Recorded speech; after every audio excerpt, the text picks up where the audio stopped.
This will make or break your art career, and that is staying power. This is the ability to keep going.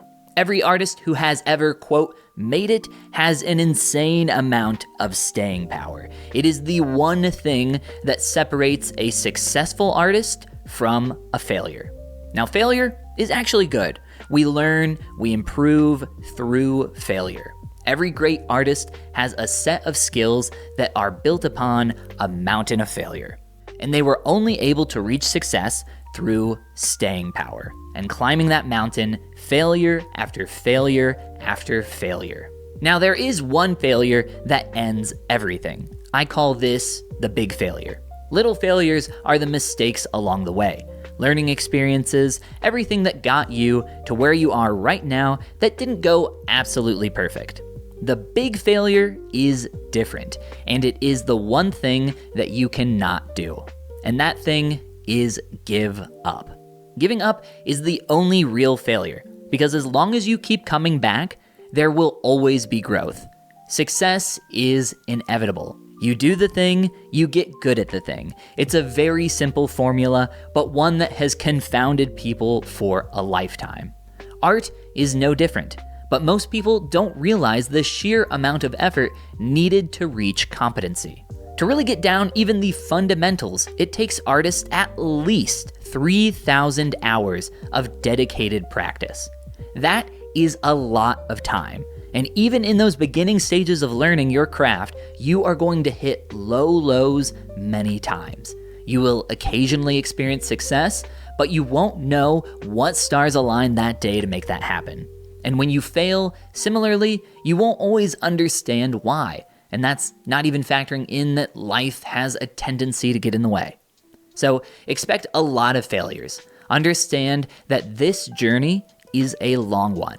I often compare it to studying for a medical field. Although not an accurate analogy, I think it helps put things in better perspective. It's hard work. But as long as you have staying power, you will succeed. I guarantee it. You have no other option but to succeed. It is your only choice when you have staying power. And if you understand that you will succeed as long as you keep doing the thing, it makes the thing a whole lot easier to do. So don't try to rush it. Don't push yourself to the breaking point. When you burn out, take a break. Reassess, figure out where you went wrong, and make some changes. All of these things will make you stronger and better as you fail your way up that mountain to success. I find it so strange that art is this ephemeral thing that follows the same formula that everything else does. Do the thing and get good at the thing. Nobody ever asks, how do you get faster at running, right? It's so obvious. You go, you run. You maybe learn some techniques for running, you learn some information about it, but you gotta run. You gotta do the dang thing at the end of the day. And art is literally no different. Yes, there's a lot that you have to learn, but doing the thing is the most important thing that you can do to get better at the thing. And deep down, we all know that that is true. But art is freaking hard, man. It really is. It's not an easy thing to do. It can be exhausting, you can have art block, you can do it so much that you feel so burned out, you feel like you never want to draw or sculpt ever again. I've been there, you've been there, we have all been there.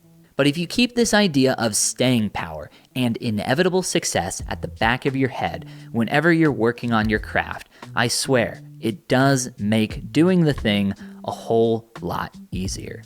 Even understanding this idea, you are still going to burn out. You are still going to have low points. I myself, as an artist, I'm very open about these kinds of things, have experienced low points many times. I've had times of great success and times of low failure points. I've had amazing opportunities to work with really cool IP, working on cool video game projects, working on cool toys.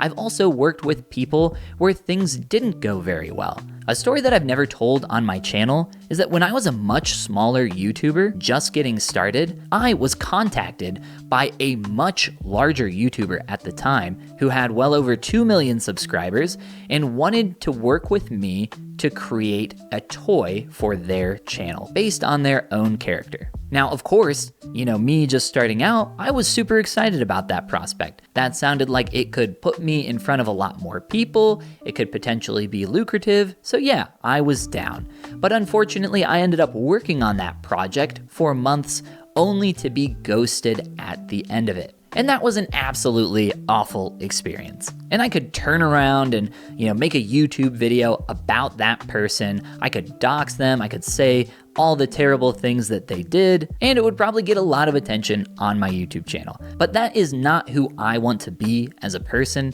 and I would rather continue to move forward working on myself rather than calling out other people for their failures. A little over a year later, I had another big YouTuber reach out to me for a collab. And of course, once again, I was incredibly excited about that opportunity. We both worked on our videos separately, or at least that's the idea that I had. And when it came time to publish that content, the person who I was collaborating with was once again ghosted and nowhere to be found. And the reason why I'm telling you about these things is because they were points of lows in my art career. They were massive speed bumps that I ended up spending a lot of hard work, putting time and effort into these projects, only to have them completely disappear in the end. And that is not only a huge waste of time for myself, but it's also an event that I think would put anybody not feeling too great about their artistic journey. But when it comes down to it, I came back. And I always come back. Even when there are gaps here on my YouTube channel, I often get comments from people saying, hey, I wish you posted more. I think I got one of those just this morning, actually. But I am working on other things, not just here on my YouTube channel. I have a mentorship program that I run. I have an online school that I run. I have a second YouTube channel called Drawbly. I have a whole life outside of art as well. Yes, I'm not 100% doing art all of the time. All this to say that as long as you keep coming back, having that staying power, that success is guaranteed to be waiting for you when you come back. Now I could sit here and talk to you about success and staying power all day, but I think you get the idea by now. I'm Follygon, thank you for watching, and I'll see you in the next one.